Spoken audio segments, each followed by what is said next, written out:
행복하십니까? 오늘 이 말씀을 좀 잠깐 정리를 해보고 하나님이 원하시는 가정이 어떤 가정인지, 그래서 가정의 원리를 우리가 한번 생각을 해보고 그 속에 교회가 어떤 역할을 해야 되고, 그러면 교회와 가정은 어떤 관계냐, 결국은 똑같은 관계라는 것을 하나님은 말씀하고 있다는 것을 알 수 있습니다. 사실은 그 인간을 창조하실 때 마지막 날 하나님께서 사람을 창조해 주셨죠. 그래서 생기를 부어주시고 하나님의 형상을 입혀주셨다. 그래서 지구에 있는, 우주에 있는 어느 무엇보다도 위대한 창조는 바로 하나님의 형상을 닮은 저와 여러분들을 창조해 주셨다는 것이죠. 그것이 여전히 지금도 생명이 태어나면서 하나님은 여전히 지금도 창조하고 있다는 것을 알 수가 있습니다. 하나님이 딱 보니까 모든 것을 만들어 놓고 보니까 아담이 혼자 사는 것이, 독처하는 것이 이게 보기에 안 좋았다. 그래서 내가 돕는 배필을 만들어야 되겠다 해서 하나님께서는 돕는 배필을 만드시기 위해서 계획을 하게 되셨죠. 그래서 이제 하나님께서 아담을 잠재워서 중간에, 몸의 육신으로 보면은 중간에 있는 남자의 갈빗대를 취해서 여자를 만들어 주셨다. 여기에 대한 어떤 의미 부여는 여러 가지가 있겠죠. 깊게는 얘기하지 않겠지만은 좀 간단하게 말씀을 드린다면은 남자는 흙으로 창조해 주셨지만은 여자는 갈빗대로 창조해 주었다. 결국은 흙과 갈빗대는 흙으로 왔기 때문에 결과적으로 흙으로 창조한 거나 마찬가지지만은, 그러나 왜 그 남자의 중간에서 취해서 여자를 창조해 주셨을까? 하나님은 어디를 뽑아서 만든다 할지라도 사람을 창조할 수 있는 능력이 있겠죠. 그러나 남자의 중심에서 뽑았다라는 것은 뭐냐면은 종속관계가 아니라는 것을 하나님이 말씀하고 있다. 발 밑에 내 어떤 여자를 발 밑에 사람으로 생각한다거나, 아니면은 내가 머리 위에 있어서 또는 나에게 종속된 관계라고 이야기를 한다거나, 우리 가인의 후손 중에 라멕이 자기 부인들을 불러가지고 너는 내 말을 들으라 하면서 종속적인 관계가 되지 않았습니까? 그러나 창조 원리는 뭐냐면은 협력관계, 서로가 돕는 배필로 창조해줬다는 것이죠. 그래서 서로의 필요를 채워주는 것이 하나님께서 부부로 만들어주신 아담과 하와다. 이렇게 성경은 말씀하고 있는 것입니다. 내 뼈 중에 뼈요 내 살 중에 살이로다. 우리 하나님께서 이 여인을 끌고 왔을 때 아담이 첫 번째 알아보게 되었죠. 이것이 내 아내이구나, 나로부터 나온 여자이구나라는 것을 알게 되었다는 것입니다.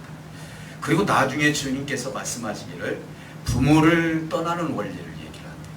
그래서 부부라는 것은 뭐냐면은 자식을 낳게 되면은 부모를 떠나는 것이다.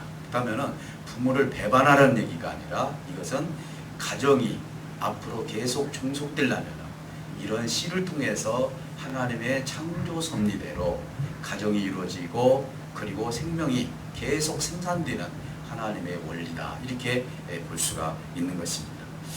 그러면서 마지막에 뭐라 했냐면 이들이 벗었으므로 부끄러워하지 아니하더라. 이렇게 말씀해 주셨어요. 그러면 오늘 우리 읽은 이 내용 속에 하나님이 원하시는 가정의 원리가 뭐냐, 하나님이 원하시는 교회의 원리가 뭐냐, 이것을 우리가 여기서 찾아봐야 되겠죠. 오늘날 정말 사회적으로 봤을 때 여러분들이 흉악한 일들을 많이 보지 않습니까? 사람을 죽이는 일은 다반사하고, 심지어는 돈 때문에 자기 부모를 죽이기도 하고, 그리고 이 가정이 파괴되는 것은 정말로 정말 이 모든 것들이 비일비재처럼 계속 일어나면서 이 일들이 사회의 문제가 되지 않습니까? 그래서 오늘 크리스찬들이 이 가정에서 하나님의 원리를 깨달아서 정말 교회와 가정을 세워가는 원리가 무엇인가를 우리가 알아야 될 것 같습니다. 저와 여러분들은 사실은 이 삶 속에서 어떻게 보면은 참으로 어려운 시대에 우리가 살고 있다, 이렇게도 볼 수가 있습니다. 우리 집사님 아까 기도했던 것처럼 지금은 이 시대가 자기 이기주의적인 시대로 변했죠. 그래서 부부 사이도 보면은 이기주의적으로 삽니다. 그래서 어떨 때 보면은 서로가 공유하지 못하고, 생각을 공유하지 못하고, 마음을 공유하지 못하고, 한 사람은 열심히 이 가정을 이루기 위해서 최선을 다하는데 그거에 대해서 호응해주지 못하는 남편이 됐든 아내가 됐든 이 둘 중에 하나가 서로가 맞지 않아서 이혼이라는 그런 관계에 들어가기도 하고, 그래서 이 시대는 참으로 문제점들이 많이 있지만 그렇다고 해서 이것만 보고 우리가 실망하고 낭망할 일이 아니라는 사실을 여러분들이 꼭 이 시간에 깨달았으면 좋겠습니다. 무엇보다도 우리 하나님께서는 가정이 원만해지기를 원하고 교회가 원만해지기를 원합니다. 그래서 최초의 가정도 우리 하나님께서 만들어 주셨고 최초의 교회도 아담과 하와의 가정을 통해서 하나님께서 만들어 주셨다는 것이죠.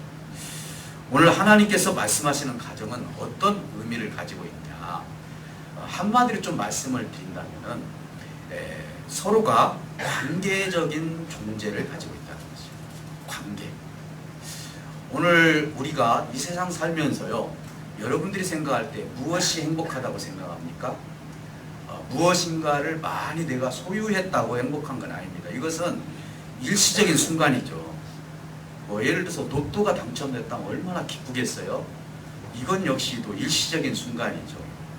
이런 어떤 그 관계는, 나에게 주어진 이런 것들은 결국 나에게 지속적으로 기쁨을 주는 것이 아니라는 사실을 하나님이 말씀하고 있는 것입니다.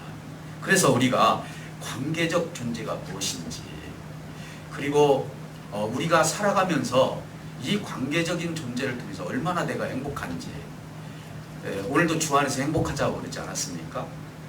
그래서 이 사유에 초점이 뭐가 있냐면은 어떤 스포츠나 내가 하고자 하는 것이나 그리고 내가 하는 활동이나 이런 것들을 통해서 우리가 스스로 기뻐하고 행복해지기를 원합니다. 근데 이런 부분 속에서 뭐가 문제점이 있냐면은 관계 형성이 안 돼가지고 생기는 이 현상에 대해서는 무시해버리는 경우가 있어요. 여러분, 사실 우리 일본과 우리 한국과도 실질적으로 역사적으로 굉장히 좀 힘든 관계지 않습니까? 이번에 일본 청년 하나가 일본 사람을 비호하지 말라 하고 안대를 끼고 품을 안아달라고 이렇게 해서 그가 서 있더라고요. 우리 한국 사람들이 눈물을 흘리면서 안아주더라고요. 우리는 무엇보다도 어떤 민족이든지 관계 형성이 되지 않으면 안 되는 거예요. 일본이라는 나라나 우리 한국이라는 나라는 옆에 나라가 있음으로써 우리 존재 의미가 있는 거예요. 내가 살아가면서 내 주위에 있는 사람이 있기 때문에 내가 존재 의미가 있는 거거든요. 여러분들이 아무리 필요한 것을 가지고 정말로 아무도 없는 그 섬에 가서 한 달만 여러분들 살아보라고 하면은 아무리 많은 것을 가지고 있다 할지라도 나는 행복할 수가 없는 거예요. 뭐가 없어졌기 때문에, 관계 형성이 되지 않기 때문에. 그래서 인간은 관계를 통해서 행복해지는 거예요. 관계를 통해서 의미 부여가 되는 거예요. 그 내가 누구인지를 깨닫고 저 사람으로부터 내가 사랑을 받은 것, 그리고 내가 누구에겐가 사랑을 줄 수 있다라는 것, 이것처럼 행복한 것이 어디 있습니까? 누구에겐가 원 선물을 받은 것은 잠시는 고맙고 감사합니다. 그러나 그것은 영원히 남지는 않아요. 그러나 누군가가 나를 생명처럼 사랑해 준다고 생각해 보세요. 이건 떠날 수가 없죠. 그 속에서 내가 기쁨과 거기서 아름다운 하나님의 관계를 통해서 사랑을 얻고 줄 수 있는 관계가 되는 것입니다. 그래서 하나님은 하나님과 사람 사이에 얼마나 좋은 관계인지를 하나님께서도 이야기를 해주시는 거예요. 느닷없이 하나님께서 무슨 말씀을 하냐면은 아담이 지금 혼자 사는 것이 보기 좋지 않다. 그러면서 뭐라 하겠냐면 내가 돕는 배필을 만들어줘야 되겠다 하면서 바로 만드신 것이 아니에요. 하나님께서는 어떤 것을 먼저 아담에게 이야기를 했냐면은 각종 짐승들과 생물들을 아담에게 오게 해가지고 아담에게 이름을 지킨다는 것이죠. 하나님은 이것을 보고 어떻게 부르는가 보자 했더니 아담이 굉장히 지혜가 뛰어났어요. 여러분 그 코끼리, 사자, 예를 들어 호랑 이런 것들 보면은 그냥 딱 단어 속에서 이 형상이 드러나지 않습니까? 그만큼 이 아담은 이름을 짓는 데에서는 굉장히 의미 부여를 줄 수 있는 지혜로운 자였어요. 그러면은 하나님께서 각종 모든 짐승을 지었을 때 이번에는 사자를 만들어야 되겠다, 이번에는 호랑이를 만들어야 되겠다 이렇게 하셨습니까? 그게 아니죠. 일단 짐승을 다 만들어 놓고 그 이름을 누구에게 맡겼냐면은 사람인 아담에게 맡겼다는 것입니다. 굉장히 시사하는 바가 크죠. 오늘 하나님께서는 아담에게 이 이름을 짓게 했던 이유는 뭐냐면은 너와 나는 관계를 통해서 이루어지는 그런 기쁨을 줄 수 있는 관계다. 종속적인 관계가 아니라는 것이죠. 그래서 하나님의 창조 사역의 마지막에 이름을 지었다는 것은 완성을 얘기하는 거예요. 우리가 자녀를 낳게 되면은 이름을 안 지면은 뭐라고 합니까? 그러면 아빠가 이름을 지어요. 그럼 아빠가 이름을 짓게 되면은 같이 이 아이를 물론 생산하는데 같이 했지만은 의미 부여가 되는 것이죠. 그래서 하나님은요 아담에게 특권을 주신 거예요. 사람에게 특권을 주셨다고요. 얼마든지 하나님은 하나님의 뜻대로 이름을 지어서 이렇게 불러라 할 수도 있었지만 그러기 하지 않았다는 것이죠. 그래서 이 이름을 붙였다는 것은 대단히 중요한 거예요. 내가 너에게 이것을 부탁을 해서 이름을 지었던 것처럼 너와 나는 이 관계를 통해서 정말로 의미 부여를 하기를 원한다. 나는 종속적으로 네가 나한테 어떻게 하라 저렇게 하라 예배를 어떻게 드리고 하면서 너 안 드리면 너는 벌을 받는다 이런 식이 아니라는 것이죠. 하나님의 형상을 만들어 놓고 하나님도 아담을 통해서 무엇을 원했냐면 하나님의 기쁨을 원했다는 것이죠. 하나님이 창조해 주시고 사람이 사는 모습을 통해서 기뻐한다는 것이죠. 바벨탑을 쌓았다고 하나님 기뻐한 거 아닙니다. 사람이 돈이 많다고 사람이 땅덩어리가 크게 그것을 내가 등기를 냈다고 하나님께서 그걸 기뻐하는 것이 아니라는 것이죠. 무엇을 기뻐합니까? 우리가 교회에서 가정에서 하나님의 형상을 통해서 관계를 맺는 것을 하나님의 이름으로 관계를 맺으면서 오늘 교동문에서 나왔던 것처럼 하나님의 사랑을 나타내는 것이죠. 이것이 하나님이 아담에게 가르쳐줬던 내용이에요. 그러니 내가 너에게 보낼 이 여자 하와 역시도 종속적인 관계가 아니라 서로 돕는 배필로서 내가 이 창조세계의 이름을 너에게 주었던 것처럼 너의 아내를 통해서 너가 할 수 있는 일들을 서로가 이 부분을 협력해서 그렇게 아버지의 뜻을 이루어가라고 가정을 이루어 주셨다는 것이죠. 물론 이 시대에는 가정을 이루지 못한 생명들도 많이 있습니다. 왜 그러냐면은 요즘은 뭐 3포 시대다 5포 시대다 해가지고 젊은이들이 이 가정을 하나 만드는데 너무너무 힘들다는 것이죠. 서울에서 집을 하나 장만한다 해도 평생 동안 내가 돈을 벌어야만 장만이 돼요.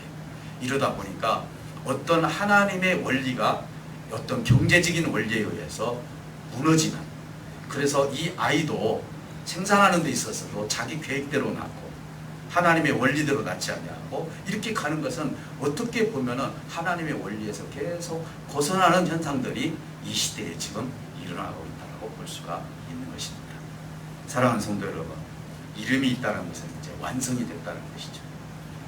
우리가 하나님께서 창조하시고 아담에게 이름을 짓게 했던 것은 뭐냐면요, 이제 너도 창조에 동참한 사람이라는 것을 하나님께서 말씀해 주셨고, 그리고 아담과 하나님은 종속적인 관계가 아니라 서로의 기쁨의 관계라는 것을 알게 됐어요. 그래서 가정에서 교회에서 기쁨이 없으면 안 되는 것이죠.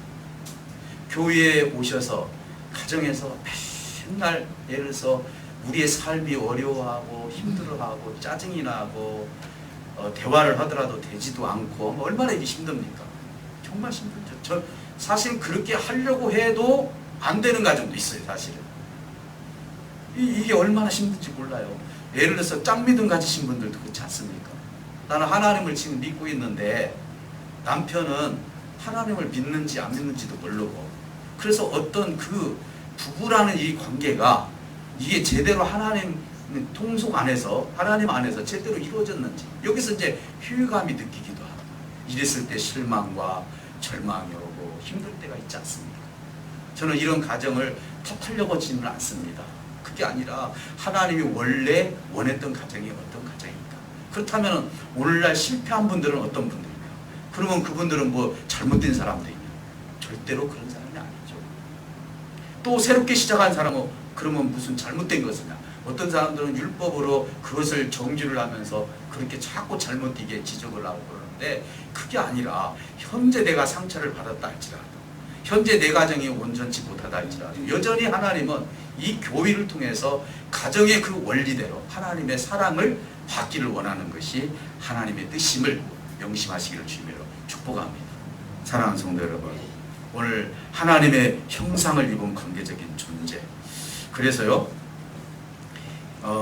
어떤 의미를 지금 우리가 좀 가지고 있냐면요 이런 의미를 좀 가지고 있습니다. 예를 들어서 이 관계 속에는 하나님께서 지금 말씀하시는 것 중에 하와를 끌고 왔다고 그랬어요. 이 끌고 왔다고 했는데 왜 그러면 하나님이 손수 아담에게 이렇게 주례를 쓸 수 있도록 이렇게 끌고 오셨을까? 그 의미는 뭐냐면 하나님 역시도 그것을 통해서 기쁨을 누리기를 원했다는 것이죠. 간섭하시기를 원하시는 하나님이라는 것이죠. 우리를 못 살게 굴려고 그런 것이 아니라 그만큼 하나님은 이 인간에게 사람에게 얼마나 귀한 존재로서 하나님의 계획이 얼마나 하나님이 정말 기쁜 계획을 세웠는지를 하나님은 이것을 통해서 우리에게 말씀하고 계신다는 것입니다. 하나님의 형상을 드러낸다는 것은 어떻게 보면 정말 중요한 일입니다. 이 관계를 통해서 사실은 부끄러움이 없는 관계가 되어야 된다. 성경은 그렇게 이야기합니다.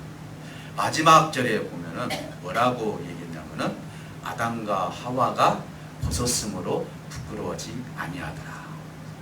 우리 어린 아이들 어머니들이 야 너 좀 씻자. 그러면은 나 부끄러워요. 이제 나이 좀 먹은 아이들은 부끄럽다 하죠. 아직 그것을 모르는 아이들은 어떻게 합니까?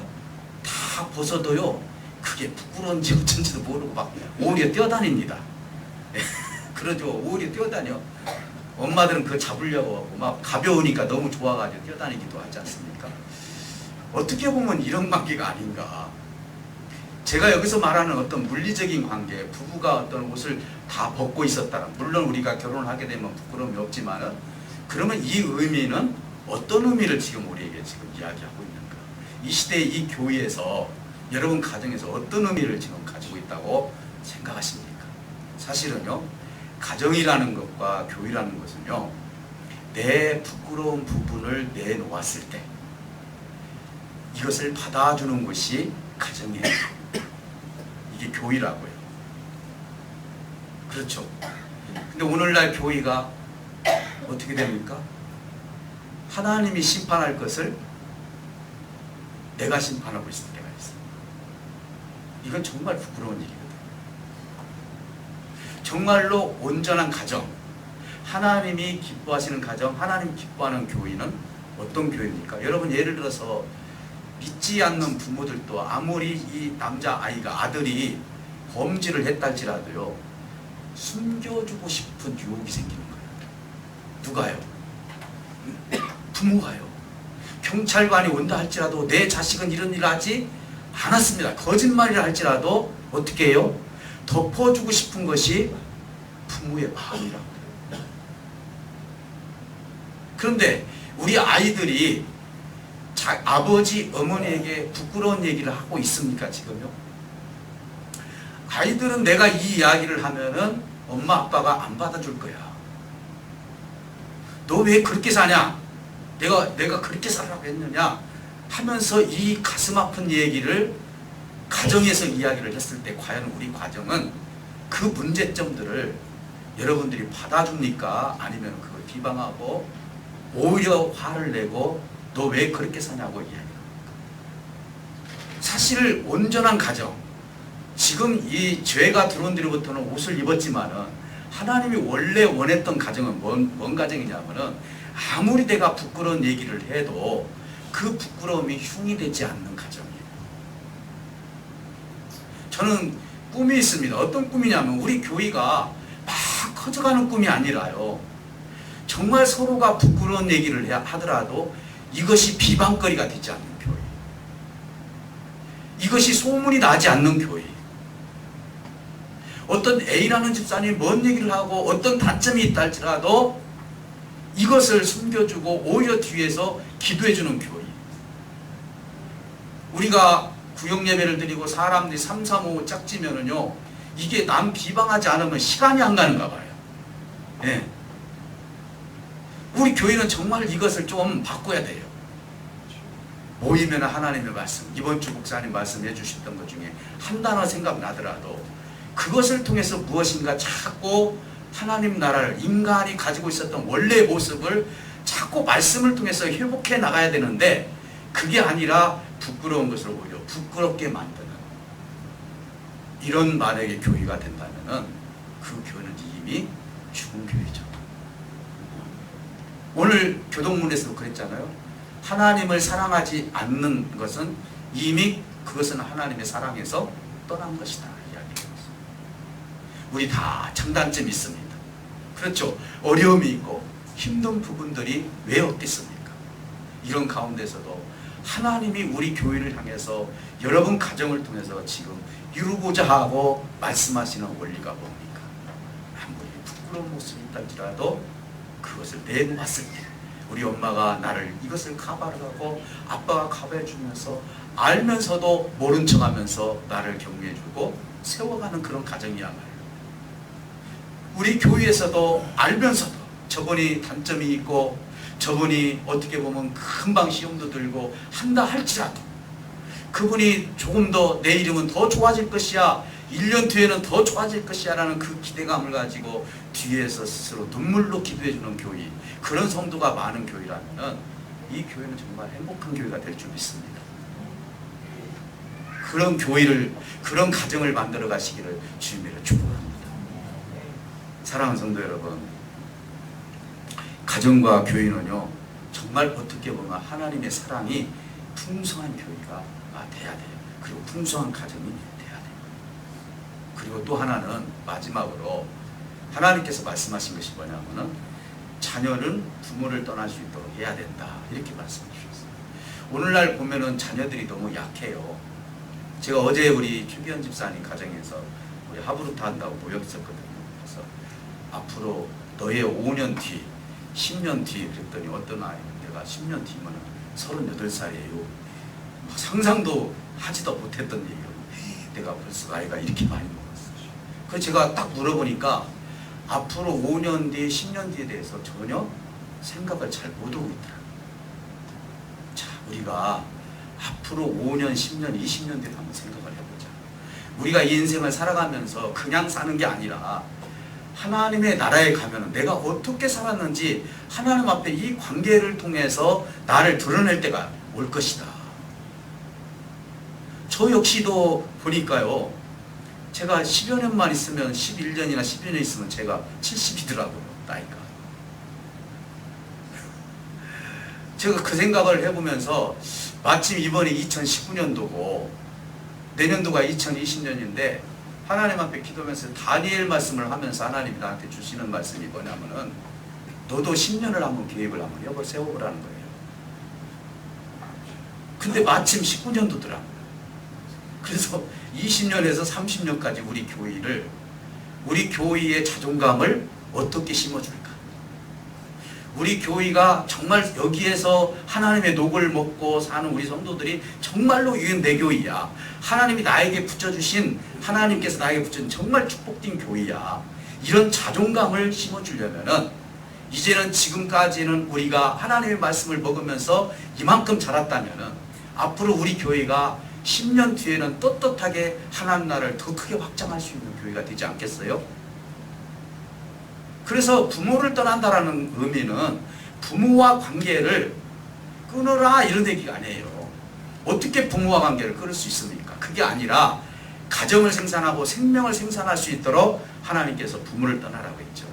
근데 어떻습니까? 요즘은 부모가 자식을 못 떠나고 자식이 부모를 못 떠나는 시대. 그래서 이게 계속 부모님 앞에 붙어 있는 거예요. 이게 이제 부모님들한테는 가슴 아픈 이야기죠.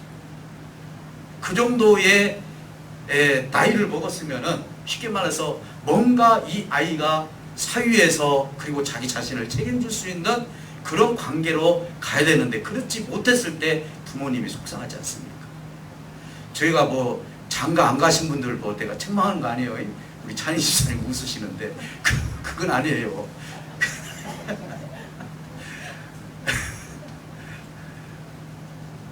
그것은 우리가 내 사도 바울도 장가 안 갔어요. 저는 뭐 장가 안 가는 애찬론자는 아니지만 어쨌든 나에게 주어진 이런 모든 것들을 봤을 때 부모님들이 가장 속상했을 때는 자식들이 나이를 먹었는데 떠나지 못했을 때, 부모를 떠나지 못했을 때 굉장히 속상한 거예요. 자식들 역시도 뭔가 좀 부모를 떠나서 도전적으로 갈 수 있는 그 길을 누가 열어줘야 되느냐, 이 체험과 경험을 누가 해줘야 되느냐, 부모님들이 해줘야 되고 교회가 해줘야 된다는 것이죠. 항상 오냐오냐 해서는 안 된다는 것이죠. 내가 말씀도 생각을 해보고 도전도 해보고 내가 이 생각도 해보고 저 생각도 해보고 우리 인간이라는 건 그렇게 창조된 거예요. 그래서 이성이라는 것이 생긴 거 아니겠습니까? 나는 하나님이 하라는 대로 할래요. 내일 이거 하라면 이거 하고 모레 저거 하라면 저거, 이런 답답한 사람이 어디 있습니까? 하나님 그렇게 창조하지 않았어요. 만약에 하나님께서 그렇게 한다면 우리 모든 것을 다 어떻게 해야 돼요? 간섭을 하셔야죠. 그게 아니죠. 나에게는 자율성이 있다 이 말이에요. 하나님의 힘을 얻었으면은 하나님의 힘을 얻은 사람답게 계획도 짜보고 하나님 앞에 기도도 해보고 내가 앞으로 10년 뒤에 20년 뒤에 이 사회에 우리 가정에 우리 교회에 어떤 덕을 내가 세워야 되고 뭔가 값어치 있게 뭔가를 생각하면서 가야 하는 것이 인생의 멋진 삶이 아니겠습니까? 그럼에도 불구하고 우리가 생각도 없고 5년 뒤 10년 뒤도 한번 생각도 안 해본다면 어떻게 되겠어요? 네. 오늘 우리가 늦지 않았어요. 연세 드신 분들도 늦지 않았어요. 제가 아는 우리 성비사님은요 내일 모레가 80이에요. 그런데도 이분은요 그냥 나가요. 캄보디아가 됐든 아프리카가 됐든 전북대학 교수시다가 이제 은퇴하시고요. 내 인생을 내가 어떻게 살 것인가. 이미 그분은요 저 만났을 때 이미 다 계획을 짰더라고요. 그분 계획은 뭐냐면 내가 가지고 있는 거 다 소진하고 가겠다는 거예요. 나는 이분만 만나면 내가 고개가 숙여져요. 지금 정읍에서 사시거든요. 언니까도 말씀드렸지만 뭔가 하나님 앞에 내가 이런 삶을 살아야 되겠다는 분명하고 확실한 그 계획이 하나님과 관계가 원만해지다 보니까 이런 계획이 세워지는 거예요. 이번에 이제 우리가 애찬을 내가 주고에다 내놨습니다. 그냥 우리가 점심만 먹는 게 아니에요. 우리가 성찬을 지금 하지 않습니까? 주님의 살과 피를 상징하는 거 먹지 않습니까? 교제가 있어야 된다. 교제가 있어요. 그래서 저는요 벽만 보고 바라보는 그 식당은 싫어해요. 그런 집 많죠. 어느 날 이렇게 콩나물국밥집 가면 벽만 바라보고 혼자 잡수시더라고요. 네. 혼자 먹더라도 절대 거기 앉지 마세요. 누구 있다고 상상하면서 잡수세요. 앞으로 우리 교회 식당을 짓더라도 벽만 보이는 그런 것이 그 식당 그 책상은 아니 밥상은 만들지 말아야 될 줄 있습니다. 서로가 관계를 맺을 수 있는. 제가 왜 식당 가면 다 일일이 보면서 인사하고 나누면서 그렇게 한 줄 아십니까? 제가 너무 기뻐서 그런 거예요. 야, 그곳에서 식사를 하시면서 서로 우스운 소리도 하고 관계를 나누는 이 모습이 너무나 기뻐요. 이게 천국이구나. 이게 성찬이구나.